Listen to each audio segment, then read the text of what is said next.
నేడు NDRF rising day celebrations south campus ని ప్రారంభించనున్న అమిత్ షా హాజరవుతున్న చంద్రబాబు. అమరావతిలో కేంద్ర సంస్థలు ఏర్పాటు చేయండి అమిత్ షాను కోరిన చంద్రబాబు పవన్. రాష్ట్రానికి చేసిన సాయానికి కృతజ్ఞతలు. టీటీడీపై సమీక్ష ఆదేశాలను వెనక్కి తీసుకున్న కేంద్ర హోంశాఖ. అమిత్ షాకి చంద్రబాబు ఫిర్యాదు. షా ఆదేశాలతో తొక్కిసలాట ఘటనపై రేపటి సమావేశం రద్దు. నేడు దావోస్ కు ఏపీ సీఎం. ప్రపంచ ఆర్థిక సదస్సులో ప్రముఖులతో సమావేశం. ఏపీ కొత్త పాలసీలు వివరించనున్న చంద్రబాబు.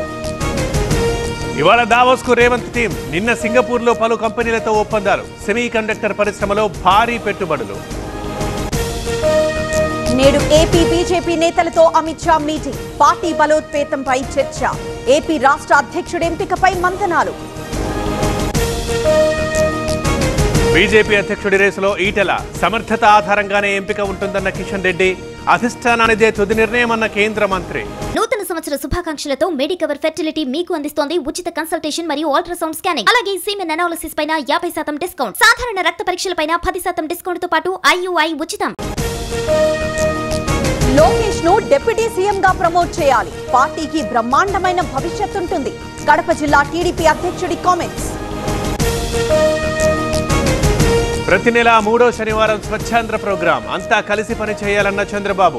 ఏది పడితే అది తింటే అనారోగ్యమే అన్న సీఎం.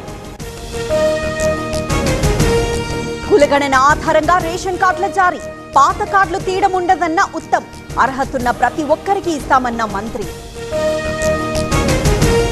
హామీల అమల్లో అన్ని కోతలే. కులగణనకు రేషన్ కార్డులకు లింక్ ఏంటి? అర్హులందరికీ రేషన్ కార్డు ఇవ్వాలన్న హరీష్ రావు. భారత్ లో తొలిసారి బ్లేడ్ బ్యాటరీ టెక్నాలజీ ఈ బస్సులను ప్రవేశపెట్టిన ఒలెక్ట్రా సంస్థ. భారత్ మొబిలిటీ గ్లోబల్ ఎక్స్పో 2025 లో ఆవిష్కరణ. కార్నాకలో నిజాం కాలేజ్ హాస్టల్ విద్యార్థుల ఆందోళన. మెస్ లో పురుగులన్నం పెడుతున్నారని ఆగ్రహం. ప్రిన్సిపల్ వార్డెన్ పట్టించుకోవడం లేదని ఆవేదన.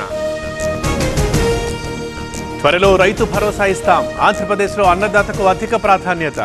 ప్రతి హామీని నెరవేరుస్తామన్న అనగాని. ఉగాదికి గద్దర్ అవార్డుల ప్రదానం. ప్రతి ఏడాది అందజేయాలని నిర్ణయం. అవార్డు కమిటీలో భట్టి కీలక వ్యాఖ్యలు. రంగనాయక సాగర్ నుంచి నీటి విడుదల. ఎడమ కాలువ ద్వారా రిలీజ్ చేసిన కొండా సురేఖ. 42,000 ఎకరాలకు నీరందుతుందన్న మంత్రి. రంగారెడ్డి అదనపు కలెక్టర్ ని కలిసిన మంచు మనోజ్. మాకు ఆస్తి తగాదాలు లేవు. న్యాయం జరిగేదాకా పోరాటం ఆగదన్న నటుడు. సైఫ్ అలీ ఖాన్ పై దాడి కేసులో నిందితుడి అరెస్ట్. థానేలో అర్ధరాత్రి అరెస్ట్ చేసిన ముంబై పోలీసులు.